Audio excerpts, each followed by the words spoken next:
The intuition is I can be the best that I can be. I have potential to be unlimited potential. That's an intuition. A thought is, how are you going to get there? 2, 4, 8. And the silliest thing is when it gets really good, it gets really easy. And it's counterintuitive.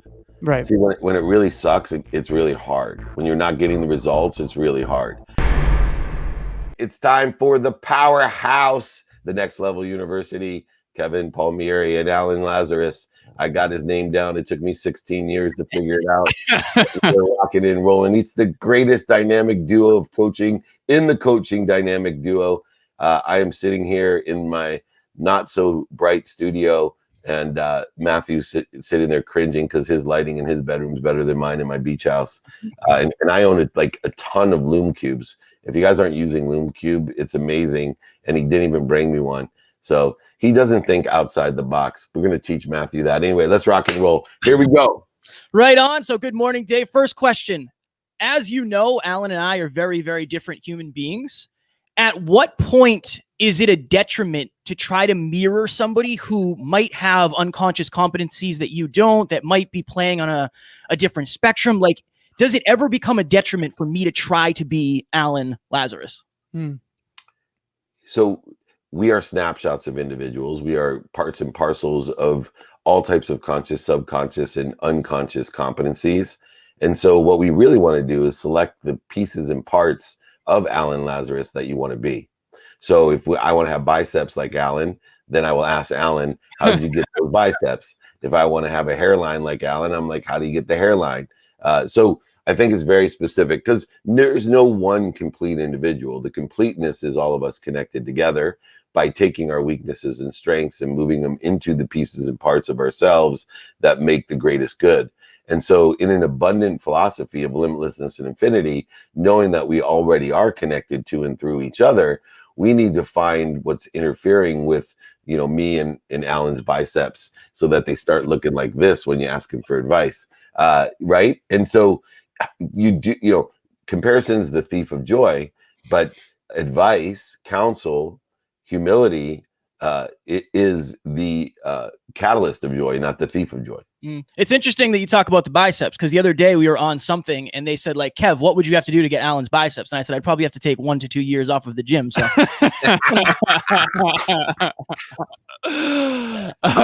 this is when Dave Meltzer throws up the softball to Kevin and he just takes it. I appreciate it. Awesome. That's all I'm on. I love it. I literally love it. Dave, so I was listening earlier to you and you said there's 2 types of people. There's ignorant people and there's ignorant people. One is humble, ignorant people who ask for advice from people who have results they want. And then the other is arrogant, ignorant people. How do you tell the difference as quickly as possible? Because I do feel like in hindsight, I've spent a lot of time around arrogant people without realizing it. Yeah, it's the open-ended question guide that I'm giving out to everybody. When we're utilizing open-ended questions to determine whether someone has an open mind is indicative of an ignorant, humble person. A closed mind is indicative of an arrogant, ignorant person. So an ignorant, humble person knows that they don't know everything and they're seeking to see what they don't know. An arrogant, ignorant person, they don't know everything and they don't know what they don't know, but they think they know everything and they'll have a closed mind. So open-ended questions are the tool in which I use to facilitate an open mind. Once I find an open mind, I use open and closed-ended leading questions to determine whether they are a sponsor or a power sponsor. A sponsor is someone that can help me find someone that can help me, and a power sponsor is someone that can help me themselves and find someone that can help me. We're so connected to one another and have the ability to outreach and to, through social media especially, to utilize and share information. The open-ended question guide that I give out, and anyone listening, David@dmeltzer.com. David@dmeltzer.com. Please get the open-ended question guide. It will change your life. It will determine whether someone has an open and a closed-ended mind, if they're humble and ignorant or arrogant and ignorant. We will be downloading that for sure. Thank you. Dave, I just finished The Last Dance. I don't know if you saw The Last Dance about Michael Absolutely. Jordan.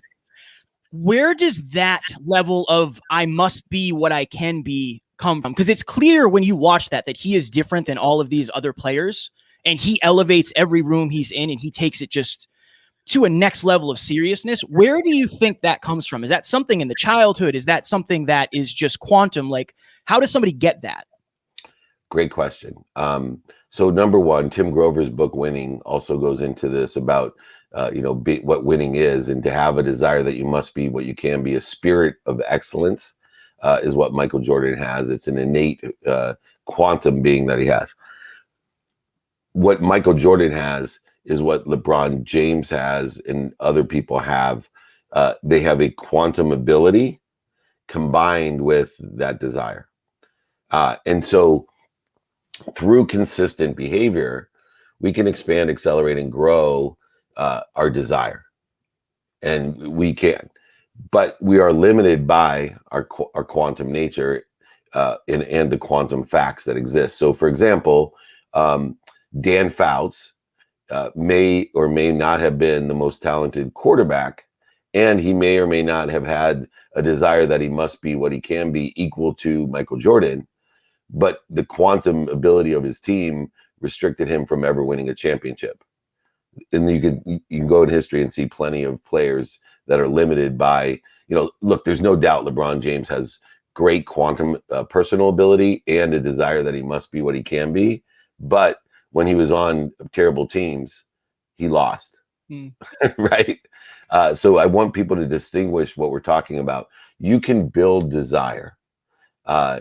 I think desire is the clearance of the interference between you and the limitlessness, the infinity that exists.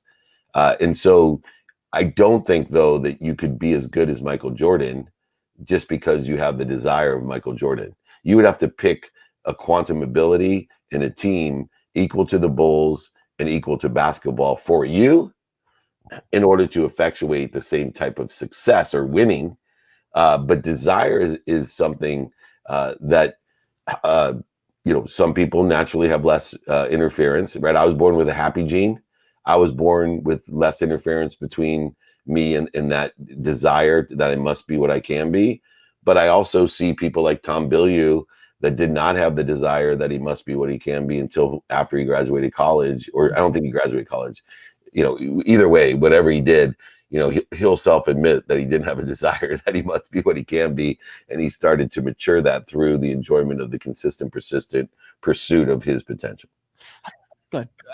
So I agree with you, and I know that you've met Tom, and I've studied some of Tom's life as well, and it's like I know that the beginning portion of his life he was not pursuing his potential.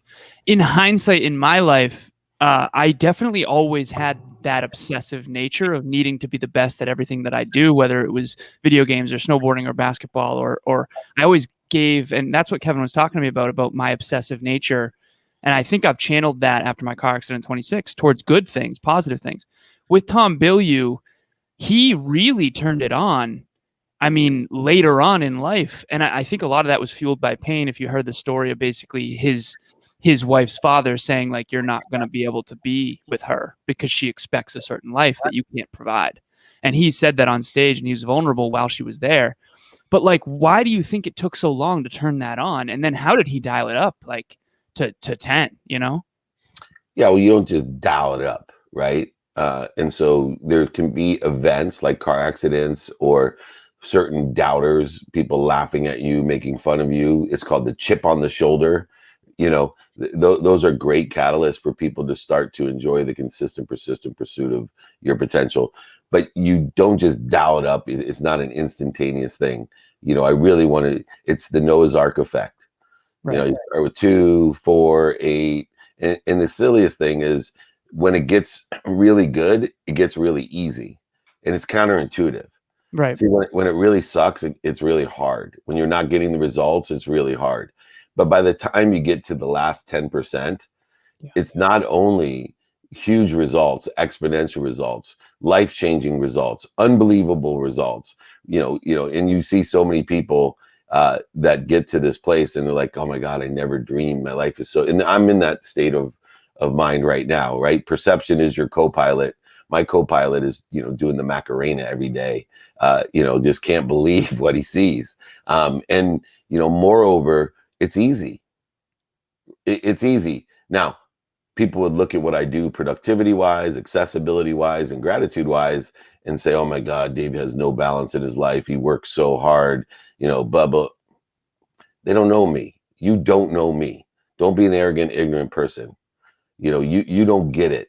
All I've done is clear, and for 16 years specifically, utilize my OCD, my compulsive behavior towards good to clear. My free will is not meant to go get stuff. It's meant to clear the interference, this allowance that occurs, to get rid of the interference between me and what I already am: happy, healthy, wealthy, and worthy.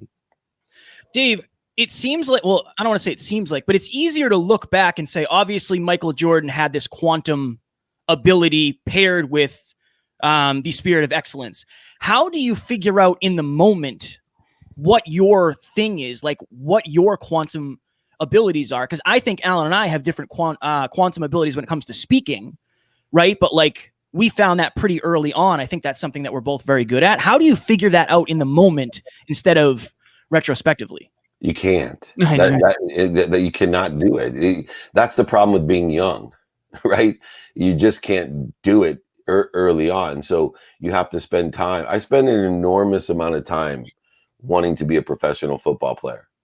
And it took me until I was about 18 years old to realize, to convince myself of my quantum limitation.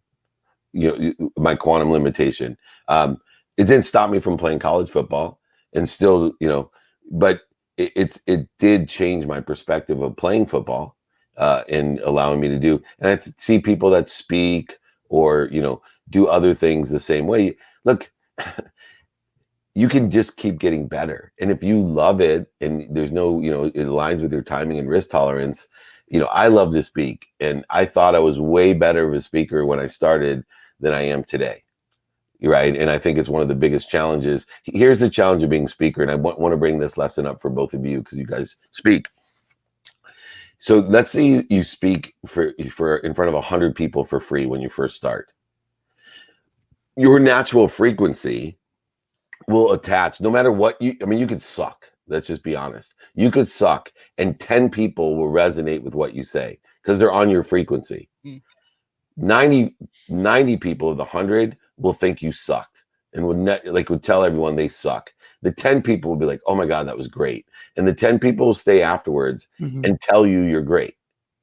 Now, the positive side of that is when you mature that frequency, those numbers add up really nicely. You get on 100 stages in a year, 100 times 10 is 1,000 people, and 1,000 people telling everyone you're awesome overweighs by far the 9,000 people that tell everybody you suck, especially with social media and frequency spectrum and, clarity of message. But what's going to happen is you're going to get better in the range of your frequency. All of a sudden, 15 people, then 20, then 30, then 40. The funny thing is when you get to like 60%, and you got 60 people lining up and having to wait an hour to talk to you, your ego, your arrogant ignorance tells you, I'm the best, man. Oh my God. There's still 40 people that think you suck or that you didn't resonate with. So you got to keep on doing that. And look, go and watch something I do today. The maturity of my coaching, speaking, my articulate ability now compared to when I started, I'm way better. But I still, I get in front of rooms of 10,000, 20,000, and I think to myself, geez, if it's a room of 20,000, there's probably about at least 5,000 people that think I suck. Dave, how do you objectively improve in the speaking arena when there's so many different opinions of what a great speaker is? Like, how do you personally stay objective in your pursuit of your own potential in that quantum nature? It's just strengthening your own signal, right? There are multiple. So there's 3 ways to become a better speaker. Stronger signal. That means a stronger signal reaches more people and has a bigger impact on the people that are listening. Widening your spectrum. So instead of, only people, when you start, only people tune into 101.5 can think you're good. But I'm at where now anyone that's from 101.5 to 105.4, they resonate with me. Everyone outside of those frequencies, they're static, right? There's interference. They don't get me. They don't like me, or they don't mind me. but that strong signal I have isn't getting through. There's interference. And then there's just clarity of message, which comes from all the different meetups I do, all the coaching I do. See, one of the greatest gifts that I have, and everyone, appreciates this, giving away for free, everything that I give away for free, is I'm also learning one really valuable thing that a lot of people, of my caliber of kind of the 6-figure speakers out there, the guys that bring it down, what they're missing by only doing 6-figure speeches and not helping people for free is they don't know what people are listening for. See, I made a major shift. My mentor, Blaine Bartlett, said, David, quit worrying about how many people are listening to you. Start figuring out what people are listening for. And if you can, deliver your strong signal to a wider spectrum of what people are listening for, now you're in a big ball game. And oh, sorry. Go ahead. Yeah. That's why I do all the free stuff I do. I appreciate that. And so how do you integrate that with what you truly think, feel, and believe? Because it's like what people are listening for, but yet you want to stay authentic in what you are communicating. So how do you? I'm not telling them what they want to hear. I'm talking about what they want to hear with my frequency. Gotcha. Right. So if BPO is a big issue that people are listening for, business process outsourcing, because there's a shortage in labor. Now I'll apply what I know to BPO. But I know people are listening for BPO, or they're listening for esports, or they're listening for certain things instead of, certain people get up there with the same slides that they're talking about with Marcus Aurelius. And look, I read Think and Grow Rich every day. I am a huge Think and Grow Rich fan, but I'm not quoting Napoleon Hill because people aren't listening for Marcus Aurelius, Napoleon Hill, and Aristotle. I'll bring up Shakespeare only because they are listening for two things: to thy own self be true, more than ever, and the stage theory. The whole world is your stage. So that's what people are listening for right now. I just had it. You guys weren't here yet. I had a cyber security guy wrote Cyber Crisis, Eric. And, here's like a total geeky technology guy, totally articulate, has a beautiful studio like you guys with all the equipment, everything. And I'm thinking to myself, see, every single professional should understand the stage theory. Shakespeare's right. The whole world is our stage, even if you're some, geeky cyber security crisis guy. Hello. I'm Sarah Pringle, and I need to give the biggest shout out to Kevin Allen at Next Level University. These two men are the most incredible superheroes you will ever meet. They are changing the world, and they have the biggest heart and care so much. Kevin Allen, I can't thank you enough for how much you have poured into me and how much belief you've instilled in me. I've always had a dream of becoming a speaker. I never thought this was possible, and now I see so much of a future ahead of me. You guys, life is short and we only have one life. You have so much on your path. Please surround yourself with people that are going to support you and lift you higher. I say this with so much caring in my heart. Honestly, I recommend Kevin Allen to everyone to meet and to grow. And before I cry, thank you guys so much from the bottom of my heart. You got one? Oh. I do. Yeah. Dave, how do you particularly know that the Shakespeare, because I was listening to your Friday training, I believe it was last week, and you mentioned the Shakespeare quotes, both of those, multiple times. And I had never heard you say that, which is surprising because I've been studying you for years. When did you know to start saying that, even though it was always in your repertoire? So stage theory, I've been talking about a lot, but I very rarely say that, Shakespeare was right. The whole world is your stage. I say that very infrequently, but I've been teaching stage theory: capture, modify, amplify, and perpetuate. And you probably heard that, Alan. Yeah. So what happened was, I had an interview with someone, and they said to me, Shakespeare, is the best quote they've ever heard, most applicable today. And that's to thy own self be true. And it resonated with me like unbelievably. I'm like, that's exactly what I'm talking about: authenticity, about finding your own frequency. You've heard me say that before. Yeah. Find your frequency. I think you guys have even asked on our session, what does that mean? Find your frequency. To thy own self be true. And so when I made the tie-in with stage theory and to thine own self be true, two of the major things of building a brand, right? It clicked into me. This is what people are listening for. That's going to resonate much more. Even when I speak now, I may put a picture up of Shakespeare behind me and say, hey, I know this guy lived a long time ago. If you don't recognize him, his name's William Shakespeare, but he has two pieces of advice for 2022, and I want you to hear me. Number one, to thy own self be true. And two, the whole world is your stage. You can't fathom the size, scope, and scale of your audience. And start off a speech that way, that I will talk about, finding your frequency, strengthening your signal, your spectrum, and clarifying your message. Dave, what's your take on, Alan and I had this conversation. Alan suggested a book called Peak Performance for me, and I listened to the book. And one of the things they talked about was how some prolific authors or speakers or coaches would literally take an hour or two and they would just go for a walk. And they would use that time to just let their subconscious mind work. And I asked Alan about that, and he said, I think my subconscious mind is just working. Like, it kind of just works throughout the day when I'm doing my things.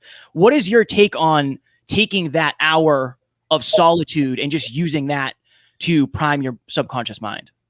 My thought on that is you don't understand the unwinding routine. It's like people who vacation for 6 weeks because they need to go off the grid. They don't understand vacationing every day. See, the unwinding routine provides you 6 to 8 hours of no interference between you, or less interference between you and what you're connected to and through, to receive those downloads. So there's no reason to take an extra hour during the activity you get paid for and the activity you don't get paid for, the activity of being awake compared to the activity of being asleep. So if you utilize the unwinding routine correctly, not only will you put your body in a better position to recover so you can have biceps like Alan, but you will also clear the interference so that you can receive the downloads like Kevin. Can you just remind us of the unwinding? Yeah. So my tomorrow starts today. Every night at 9 p.m. is the start of my day. Doesn't mean I wake up at 9 p.m. I'm actually unwinding with 67-degree weather, certain type of blankets, pillows, and beds. No negative energy, no drugs, alcohol, or anything that's going to create any type of interference for when the exhaustion of utilizing as much of my energy as I can during the day to leave nothing left in the tank relieves itself, so that my body goes into recovery mode. My mind, body, and soul together receive the downloads with no interference of alcohol, drugs, negative thoughts, worry, fear, all the different things that people do themselves, even electronic interference by leaving lights on, TVs on, things that can completely interfere with what people go on walks for, a download. And when you refer to a download, do you believe that your subconscious is connecting dots and then bringing it to your conscious, or do you believe you're actually downloading from source energy? So I think we're always connected to and through source. During the day, there's many more interferences from what we're connected to and through.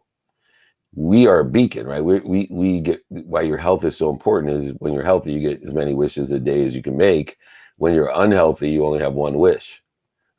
So when we make a wish, we're making a request from the ultimate, source, and determinative upon the wish, how much interference do we have between that wish and ourselves, and how clear, defined, and balanced was that wish. So for me, I'm always connected to and through the greatest source of light, love, and lessons, but activities during the day interfere with being able to download enough information in order to manifest, at the rate of instantaneous, manifestation. It's the interference that's stopping it. And so the interference results in pain, setbacks, failures, mistakes, all during my waking hours. The faster I learn it, every time I learn it, it clears interference and I receive the truth. Are downloads just your intuition? Yeah. So how do you know the difference between, because this is something I'm understanding now, because I actually feel like I can tap into my intuition, which is relatively new for me, believe it or not, Dave. But how do you know the difference between an intuitive download and a thought? Well, they're both the same, right? A thought is an interpretive intuition. So when you're having a thought, you put analysis to a thought because it becomes at a conscious level. say the speed of thought still moves, even at a conscious level, moves faster than the speed of light than us. So for example, if I tell all three of us right now, go back 1,000 years in your thoughts and think of something, we're instantaneously 1,000 years in the past. And if I say, hey guys, let's all three get a thought from 1,000 years from now, all of us see little green aliens on Mars or whatever, we're there, right? Those are thoughts. And intuition is the truth. We haven't put the analysis into it. Now the body's even much slower. At the conscious level, if I said, let's go back 1,000 years in time, we'd have a difficult time doing so. If I say, let's go ahead in 1,000 years in the future together, we'd have a difficult time doing so.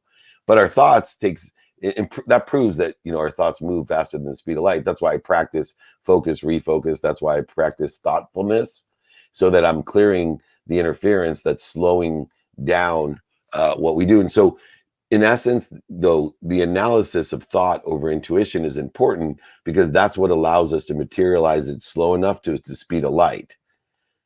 See, when that's how we can make it real. So if Jeff Bezos is in his garage and he has an intuition that he could be the richest man on earth, some type of feeling, right, that he's limiting himself, then he creates thoughts with his own skills, knowledge, and desire to analyze doing that, even though other people laugh at him and create interference.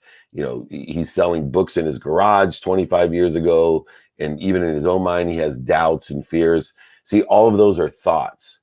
The intuition is, I can be the best that I can be. I have potential to be unlimited potential. That's an intuition. A thought is, how are you going to get there?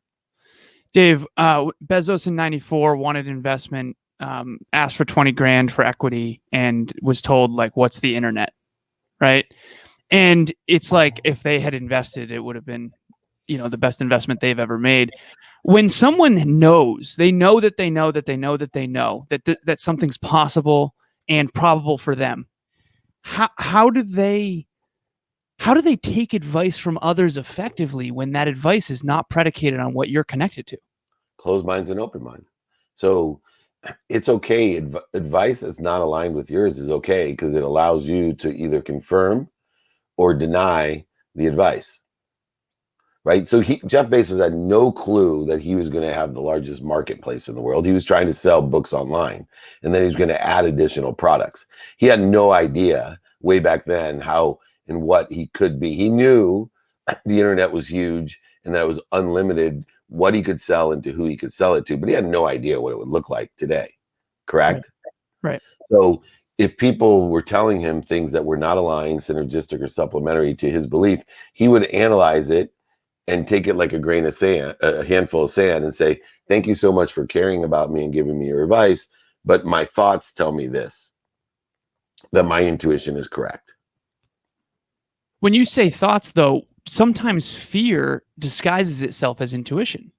Of course. Yeah. So how do you know when that's happening with you, Dave? So 4 steps in right? To practice ending fear, there's 4 steps. 1, practice identifying fear. So I analyze, do I have a need to be right, a need to be offended, a need to be separate, inferior, superior, anxious, frustrated, angry, guilty, worried? Those are just fear-based thoughts. Then what I do is, if I identify one of those things, I stop and breathe, right? But I don't do it for an hour. I don't go for a walk for an hour. I just breathe through my nose, out through my mouth. Then I recollect, and remember what I'm connected to and through by utilizing the 5 daily practices, which I also send out to everyone, david@dmeltzer.com, david@dmeltzer.com.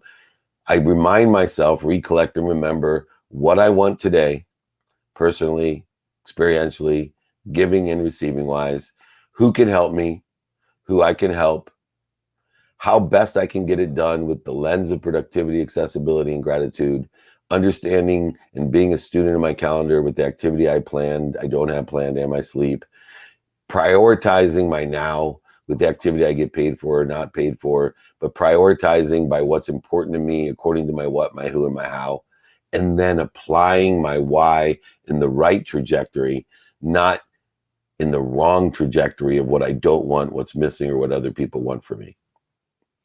Dave, one of the things that you've really helped me with is forgiveness and just allowing people to live their lives, and just like you always say, I pray for somebody's happiness. Like that's my thing, is I just pray for their happiness. What was the deeper understanding that brought that to the surface for you versus what you used to think? Like, how do you actually, I know one time we were talking about, I think you said something along the lines of, can you forgive somebody who murdered somebody else? And Al and I were like, I don't know how to feel about that. Like, how did you get to that level of empathy and forgiveness?